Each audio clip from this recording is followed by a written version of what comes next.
রক্তখেকো রাক্ষস, কিন্তু সাইজে 3 থেকে 5 মিলিমিটার মাত্র।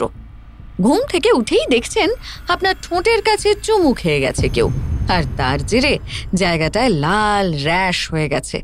এদিকে আপনি বুঝেই পাচ্ছেন না কি করে হলো। সাবধান, ভুলেও কিন্তু সেই জায়গায় হাত দেবেন না। এটা কিসিং বাগের কাজ হতে পারে।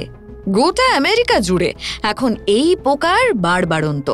আমেরিকার বিভিন্ন প্রদেশে তার বিভিন্ন রকমের নাম আর রূপ রং। মূলত গাঢ় খয়েরি গায়ে কমলার ছিটে থাকে এদের গায়ে। রঙের যতই বাহার হোক না কেন, এই পোকা কিন্তু সাংঘাতিক। এই পোকায় কাটলে কি কি রোগ হতে পারে? কিসিং বাগের কামড়ে মানুষের শরীরে হার্টের গোলমাল দেখা দিতে পারে।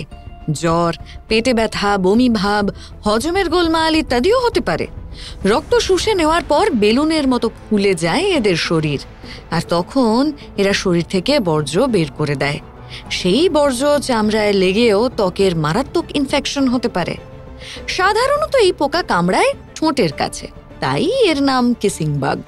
ইদানিং আমেরিকার 32টি রাজ্যে রীতিমতো তাণ্ডব চালাচ্ছে এরা, যার চিকিৎসায় যত দ্রুত সম্ভব অ্যান্টিপ্যারাসাইট ট্রিটমেন্ট করার পরামর্শ দিচ্ছেন চিকিৎসকেরা। ফলো করুন সংবাদ প্রতিদিন ডিজিটাল।